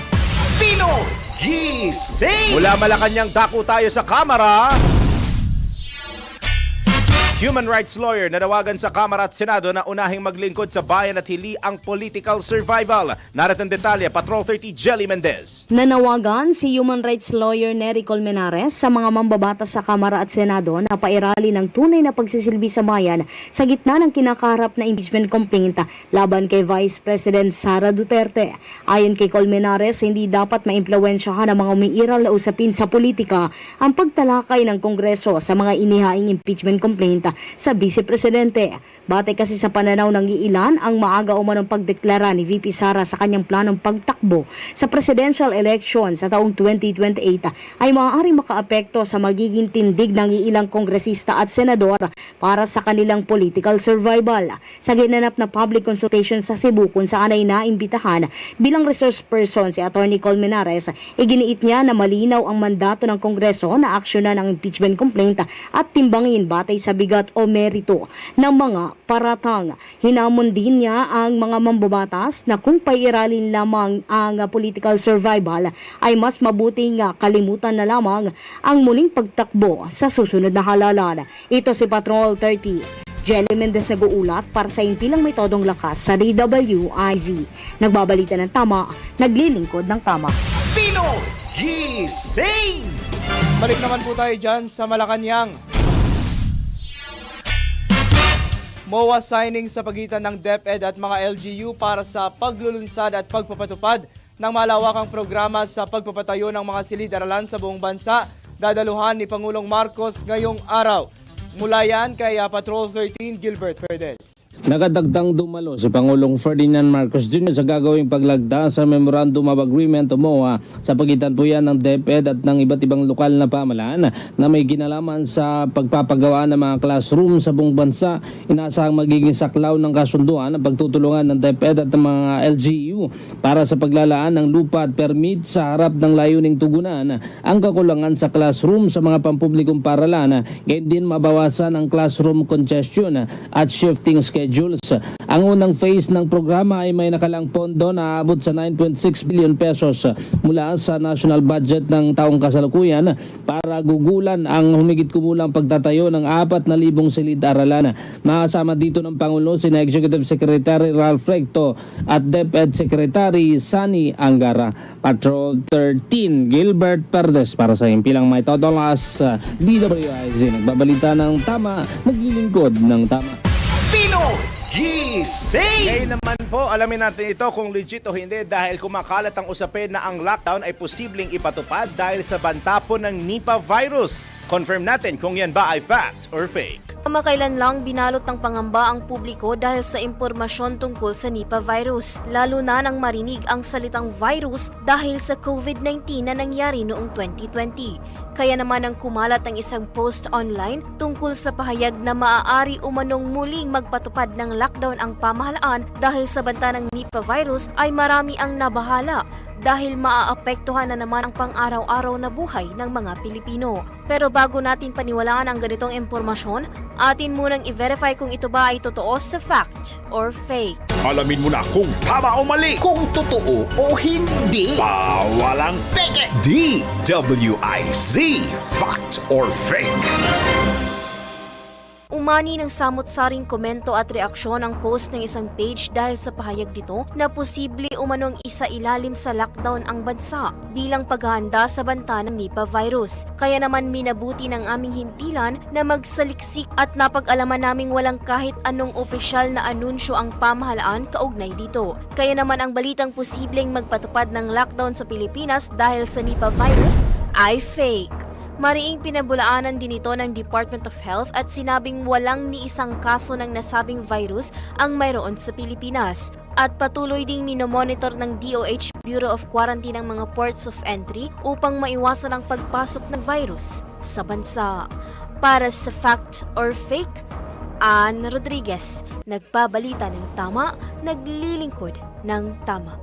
Huwag magpapaloko, huwag magpapagancho, huwag magpapaskam. Bawal! Bawal ang peke. DWIZ, fact or fake. Pinoy Gising! Standby po muna, Philippine Standard Time! Yumayahoy na alas 5:26 na morning, iba pang balita sa pagbabalik ng Pinoy Gising! That time check. Ito ang mga balita at impormasyon natin sa Pinoy Gising sa DWIZ Radio Channel 23 in punto alas 5:30 na po ng morning. At gaya ng aming naipangako sa inyo sa unang oras ng ating balitaan, pare ko, tayo may makakausap. Isa sa mga concerns ng ating mga kababayan, lalo na at dahan-dahan ng humihina ang amihan at medyo bumabalik na yung alinsangan at init ng panahon sa atin ay ang kuryente, lalo na at magsa-summer season at around late March o early April. Malapit na rin Holy Week kung saan talaga usually doon ang medyo ramdam ng mga kababayan natin ang init ng panahon. So malamang ang tanong nila, okay ba ang supply sa kasalukuyan at okay ba magiging supply ng kuryente natin sa summer season at sa mga darating pang panahon at ano kayang ginagawa para mapanatiling walang blackout sa malaking bahagi ng ating bansa. Nasa linya po natin ang Public Relations Officer ng National Grid Corporation of the Philippines o NGCP, si Miss Patricia Ann Roque. Miss Patricia, good morning po. Daryl Justin at John Rhys Calata. Live na po tayo sa DWIZ Radio Channel 23. Good morning po. Magandang umaga po, Sir Daryl, at sa lahat po ng ating mga taga-subaybay. Ayun. Kasama din po natin, Miss Patricia, si John Rhys Calata for this morning. Ayun. Ay, hello po, Sir John. Hello po. Okay, ma'am. So, ang unang katanungan po natin na I think a lot of our listeners and viewers would be very interested to ask. Yung iba siguro nakapagtipid ng kuryente, lalo na itong amihan season. Ma'am, kamusta po kaya ang supply ng ating kuryente sa kasalukuyan dito po sa ating bansa? Actually, ang NGCP po kasi ay transmission system operator po, no? So, ang NGCP na monitor lang po natin yung lagay ng grid. Pero when it comes po dun sa supply ng kuryente, ang mas makakasagot po actually niyan ay ang Department of Energy dahil ang DOE po talaga ang merong oversight po no sa mga power generation plant. So, ang NGCP po, tinatanggap lang po natin yung pumapasok na kuryente mula sa mga planta. Pero as to the supply talaga na yung talagang monitoring talaga ng supply ng mga pumapasok na kuryente, yan po ay sa Department of Energy. Okay. Ngayon naman po, Bilang sila po yung talagang overall. Okay. Ngayon naman po, Miss Patricia, with regards to, so okay, at least naging klaro na siya sa akin. Ngayon ba may mga natatanggap kayong reports na yung mga sa power side natin, nagkakaroon ba sila ng problems in terms of pagbibigay ng kuryente sa ating mga kababayan? May nakuha ba kayong mga reports or so far so good naman po tayo? Well, ang masasabi lang po natin dyan, ang NGCP po kasi, meron po tayong hinahanda na Grid Operating and Maintenance Program. So ito pong Grid Operating and Maintenance Program, nagko-coordinate po tayo sa mga power plant para po ma-coordinate natin kung kailan po sila magme-maintenance shutdown. So, pag nakaschedule po kasi yung kanilang maintenance shutdown, masisiguro natin na hindi sila sabay-sabay na mawawala para mag-maintenance. So, at least, mamomonitor natin na parang at this certain time, lalo na pagdating ng summer, ay naka-online po o ibig sabihin available po lahat ng mga planta. Except syempre yung mga hydro na plants na since tubig po yan, no, yan yung paka-maintenance naman tuwing summer. So, dahil po merong Grid Operating and Maintenance Program at kung masusunod yung Grid Operating and Maintenance Program, masisiguro po natin na yung mga planta po ay available po lalo na during the summer peak season. As early as last year po ay nagko-coordinate na po tayo sa mga planta para masiguro yung scheduled na maintenance shutdowns nila throughout the year. And last October po, 2025, ay approved na rin po ito ng Department of Energy. So as for now po, Miss Patricia, in particular po dun sa summer season, nag-start na po ba kayo ng preparation ninyo for that season? Tapos, kung nag-start na po kayo, ano-ano po yung mga preparations ninyo? Nakipag-coordinate po ba kayo sa iba't ibang agencies? Yun nga po yung preparation natin, no, yung Grid Operating and Maintenance Program. Yung pagsiguro po na yung mga planta ay available po during the summer season. Na kumbaga, wala pong naka-maintenance shutdown para po masiguro na enough po yung supply na kakailanganin natin during the summer peak season. So as far as yung dun po sa maintenance shutdowns, yun po yung sinisiguro natin na hindi sabay-sabay magme-maintenance shutdown ang mga planta during the summer. Pero ang ano na lang po natin dito, ang may iibang usapan dito pag forced outage siya or yung unscheduled na shutdown. Halimbawa, bigla ang nagkaroon ng problema yung planta, yun po yung hindi natin hawak kumbaga or hindi yun covered nitong Grid Operating and Maintenance Program kasi ito yung mga preventive maintenance na naka-schedule talaga. Pero yung halimbawa biglaan silang nagka-problema, yun po yung labas dito sa programang to. Kumbaga labas sa usapan yung unscheduled na yan at pag bigla ang nagkaroon ng pagpalya ng planta, yun po yung medyo hindi po natin masasabi, kumbaga.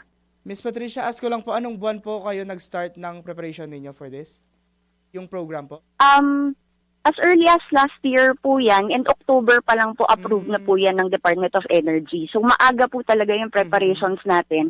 Kasi kinakausap po talaga natin yung mga planta. Nagko-coordinate po talaga tayo sa mga planta.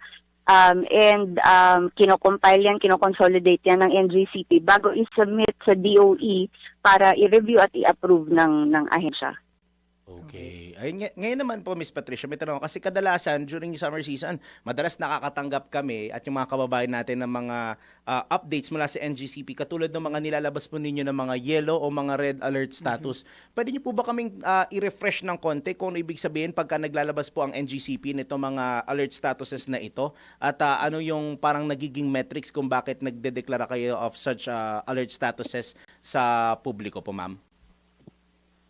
Ito pong yellow at red alert po, basically ay ano lang po, no, parang kumbaga warning lang kumbaga sa kung ano ang status ng ating grid. Kapag yellow alert po, ibig sabihin ay manipis po yung supply ng kuryente sa grid. So hindi naman ibig sabihin magkakaroon ng brownout o ng power interruption. Ibig sabihin lang medyo maghinay-hinay tayo ng konti sa konsumo ng kuryente dahil ano nga po, no, manipis ang supply ng kuryente. Pero pag sinabi pong red alert, ibig sabihin wala na pong kumbaga wala nang enough na supply talaga para tugunan yung pangangailangan ng grid.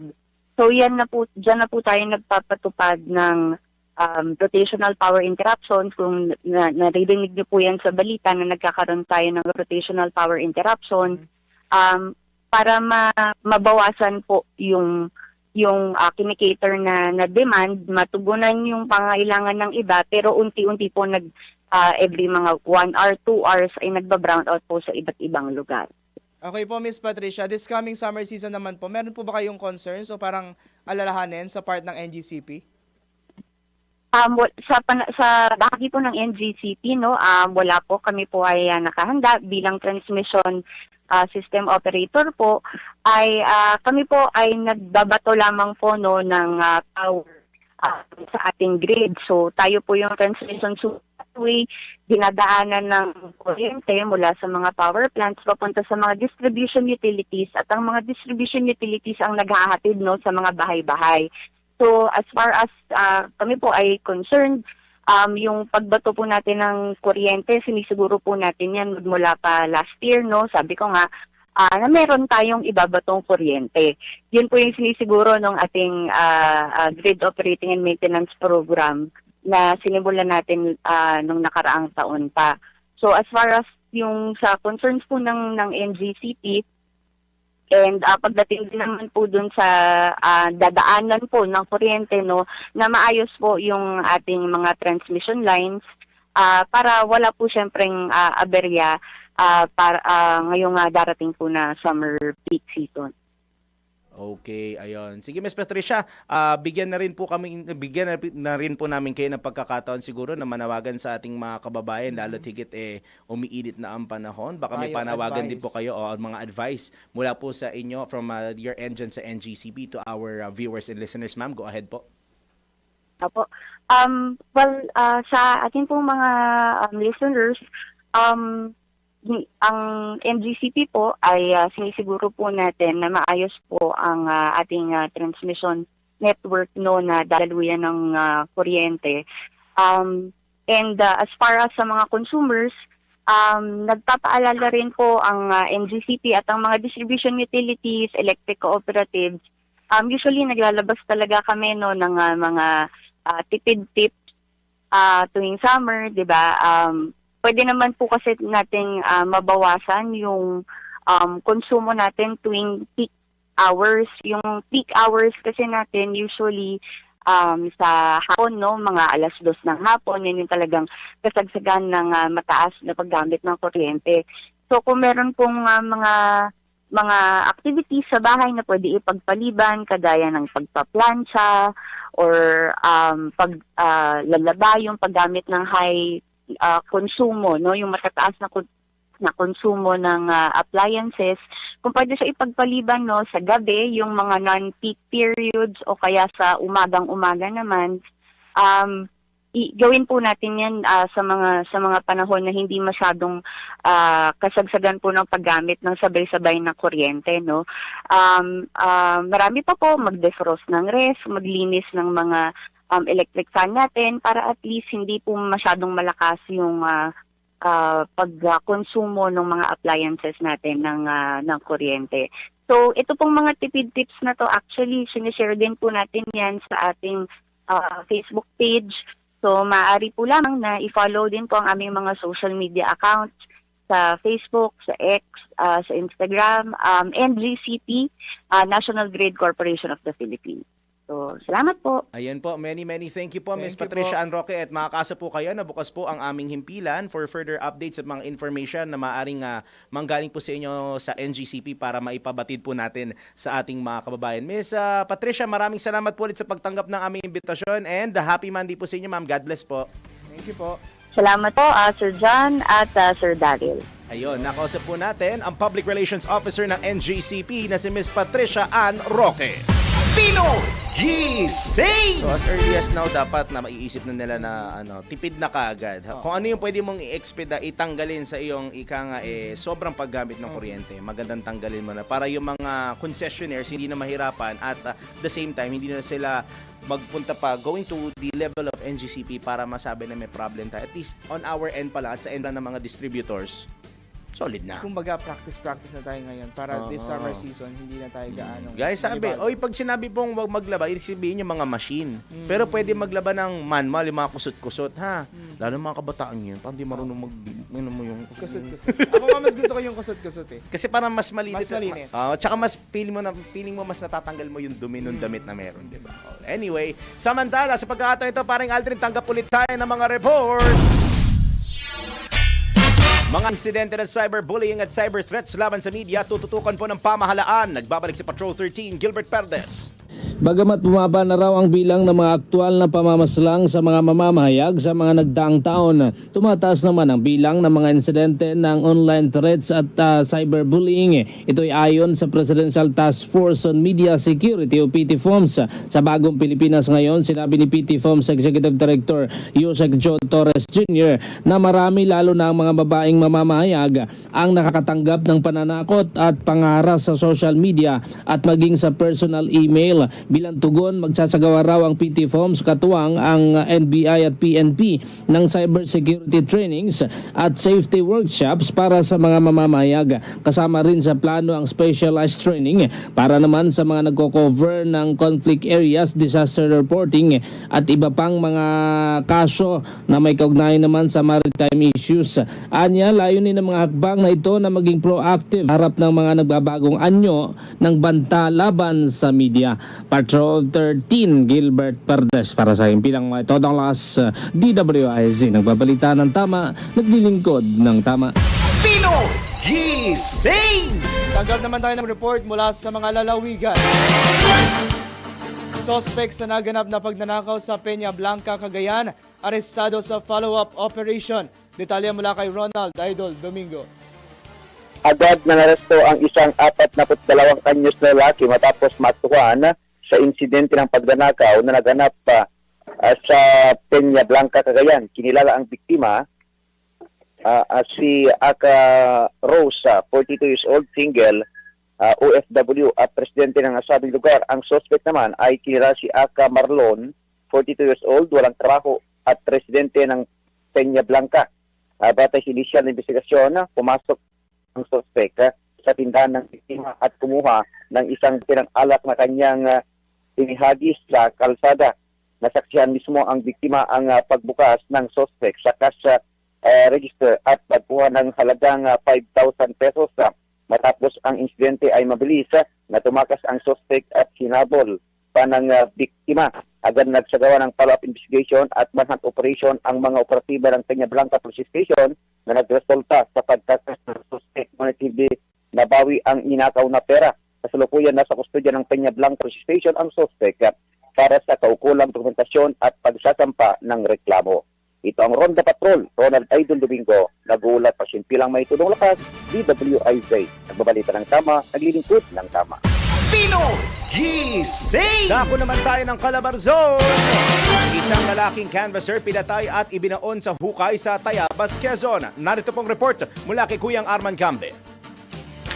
Isang 39 anyos na vlogger at canvasser sa Quezon ang natagpuan patay nakabaon sa hukay sa malapit sa ilog sa sitio Don Elpidio, Barangay Lalo, Tayabas City, Quezon kahapon.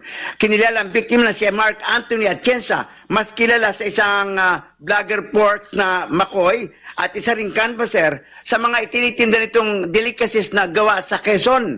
Ayon sa pahayag ng asawa ng biktima sa mga pulis, nagpaalam umano si Mark sa kanila na mangingisda sa Alitaw River sa natural lugar, subalit hindi na ito nakabalik pa. Agad umano siyang humingi ng tulong sa mga opisyal ng barangay at kanyang mga kaanak hanggang sa matunton ng bangkay nito na nakagapos sa mga kamay at may taklob ng t-shirt ang ulo nito na nakabaon pa sa isang mababaw na hukay. Ayon naman kay Police Colonel Elizabeth Capistrano, Tayabas Police Chief, patuloy pa rin iniimbestigahan ng kanyang tanggapan ang pagkamatay na nasabing canvasser. Arman kami mula Calabarzon, nagulat pa si Pila may todo lakas, DWIZ, nagbabalita ng tama, naglilingkod ng tama. Pinoy Gising! Standby lang po muna, Philippine Standard Time! Hoy! 12 minuto bago mag-alas 6, iba pang mga balita sa pagbabalik ng Pinoy Gising! That time check. Tuloy-tuloy pa rin ang mga balita natin sa Pinoy Gising sa oras po na 8 minuto bago mag-alas 6 ng morning. Ronda ulit tayo sa probinsya.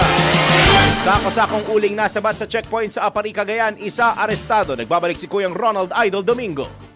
Arestado ang isang 43 anyos na lalaki matapos mahuli sa isang anti-criminality sa Apari, Cagayan dahil sa paglabag sa Presidential Decree number 705 o revised sa Forestry of the Philippines. Kinilala ang suspect na si Aka Jujo, may asawa, walang trabaho, residente ng Apari, Cagayan. Batay sa ulat, nagsasagawa ng anti-criminal checkpoint ang mga tauhan ng Apari Police Station sa panguna ni Police Captain Prister Medrano, Deputy Chief of Police, ng kanilang pahintuin ang isang itim na motorsiklo na kulong-kulong na minamaneho ng suspect. Sa isinigawang inspeksyon, nadiskubre ang 14 na sako ng uling na may tinataya nagkakalaga ito ng 2,800 pesos na walang kaukulang permit o dokumento mula sa Department of Environment and Natural Resources o iba pang kinaukulang ahensya. Dahil dito agad na inaresto ang suspect at ipinalam sa kanya ang dahilan ng kanyang pagkakaresto, gayon din ang kanyang mga karapatang alinsunod sa Miranda Doctrine. Ang suspect at ang mga nakumpiskang ebidensya ay dinala sa Apari Police Station para sa dokumentasyon at tamang disposisyon para sa magasampa ng kaukulang reklamo. Ito ang Ronda Patrol, Ronald Idol Domingo, nag-uulat pa simpilang may tulong lakas, DWIZ, nagbabalita ng tama, naglilingkod ng tama. Pinoy Gising! Totoo nga ba na ang emotional vampire ay laging naghahanap ng drama, problema at validation at isasama ka sa kanilang gulo? Tara, let's prove. Marami mga tao ang nakakaranas ng pagkakaibigan o relasyon kung saan isang panig lang ang laging naglalabas ng problema na para bang ginagamit ka lang bilang basurahan ng emosyon. Tara, let's prove it. Bago maniwala sa mga claim-claim na yan, patunayan na yan sa Let's Prove It! Ayon kay Susie Reading, ang mga emotional vampire ay may excessive need for attention and validation. Sila ang mga sobrang negatibo, may victim mindset at hindi nagtataglay ng tunay na empathy.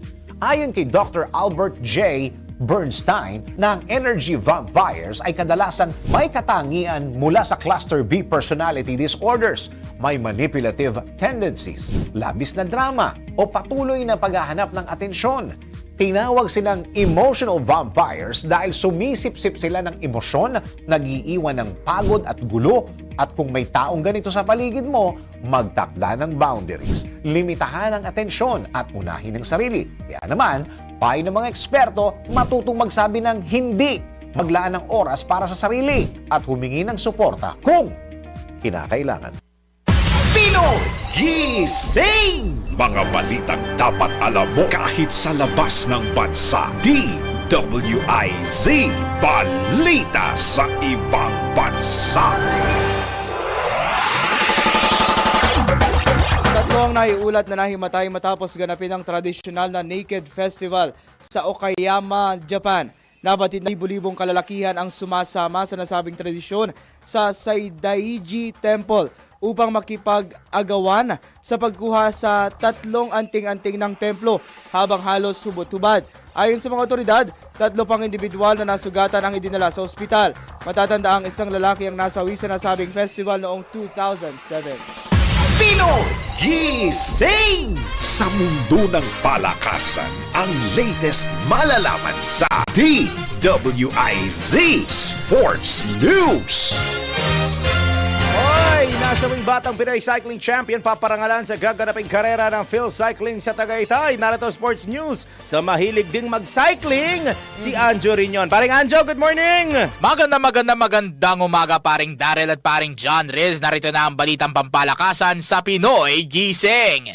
Pararangalan ng Phil Cycling ang isang namayapang batang siklista mula Pangasinan sa gaganaping National Championships for Road 2026 sa Tagaytay City ngayong araw. Kinilala ang nasa 18 anyos bilang si two-time Batang Pinoy gold medalist Mark Arvin España Armendez na namatay noon lamang Enero 22 matapos makuryente habang nangingisda sa kanyang bahay sa Urdaneta City. Tampok naman sa kompetisyon ang mga criterium, individual time trial at individual road race category para sa youth, under 23 at elite brackets. Ayon pa sa Phil Cycling, magkakaroon din ng isang master section sa kauna-unahang pagkakataon sa nasabing event na inaasahang sasalihan ng nasa 300 siklista.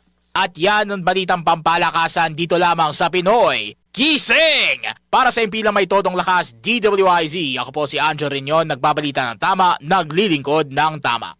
Pinoy Gising! Mahilig sa cycling. Anong cycling ba yan? Di ko alam kung pants o shorts. Sinusuot ba yan o cycling talaga na mahilig Ba, di magbike? baka nagbibisikleta naman pare. Huwag ka naman ganun.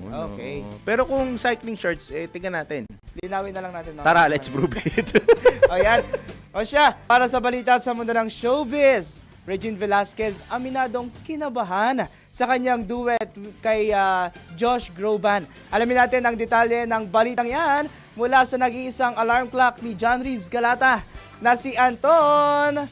Mga latest na pinag-uusapan, mga latest na pinagchichismisan. Pinoy Gising! Showbiz Spotted! Para sa aking balitang showbiz, inamin na Asia songbird Regine Velasquez na nakaranas ito na anxiety sa kanyang mga performances kamakailan lamang, kabilang na ang kanyang guest appearance sa concert ni Josh Groban sa Mall of Asia Arena sa Pasay City noong Pebrero 18. Ayon kay Regine, bagamat malaking karangalan sa kanya na makasama si Groban sa stage, sobra ang kanyang kaba noong araw na iyon. Ayon sa singer, mahal pa rin niya ang kanyang pagkanta dahil nagdudulot ito ng tuwa sa kanya, ngunit napansin din niya na maaaring kinakabahan siya dahil na rin sa pagdaan ng mga panahon na tinawag niyang heartbreaking. Samantala, bumuhos naman ang suporta at pagdamay kay Regine, kabilang na ang ilang kapwa singer na sina Julian San Jose, Shasha Padilla at Eric Santos. At iyan aking balitang showbiz para sa impilang metodong lakas, DWIZ. Ako si Anton, nagbabalita ng tama, naglilingkod ng tama. Pinoy Gising! Wakey ka talaga, literal. No? Ay, nako. Hanggang mamaya ka pang oras? Alas 2? Hapon. Sabay pala tayo ng out, alas, no? O siya, bago po tayo pansamantala magpaalam, tayo po yung magpatama quote for today. Bumawi ka na sa sarili mo. Bago ka pa. Grabe naman kayo. Bawian ng buhay. Life is short, kaya nga masabi nila ganun, no? YOLO. You only live once. Tama. Bago ko banggitin ang next program, babati lang ako. Ito'y personal sa akin dahil ito ay very, very special to me. Birthday po ng aking nanay today, ng aking mother. Happy birthday! Mami, happy birthday! Happy birthday po! Ang hiling... Happy birthday! Sa namin ng happy birthday ni Aldrin, isa lang hinihiling niya, spaghetti. Ano pangalan ni mami mo? Mami, si Doris. Balagtas, oo. Happy birthday po. Pag nabati ng lahat, pag napabati ni Bam lahat ng angkor, Aha. sisiguraduhin kong may spaghetti. May spaghetti. Happy Ang tanong ko, Wala, DFC wala. yung DFC, si Mama Bet yun eh. Ibang mama naman yun. Ayan. At sa lahat ng diriwang ng birthday nila ngayong araw, February 23, happy birthday. Happy birthday! Lahat. At yan na po ang kalipunan ng mga balita tinampok natin sa Pinoy Gising ngayong Monday. Paalala po, ang coding natin ay 1 and 2. Babura sa 7 a.m. hanggang 10 in the morning at mamayang alas 5 hanggang alas 8 ng gabi. Kami po yung nakasama, Daryl Justin At John Riz Galata. nagbabalita ng tama. Ang tabayanan, susunod na po ang programang Pasada Balita kasama si Kuyang 3-5, Johnny Banyes at Drew Nasino. Good morning!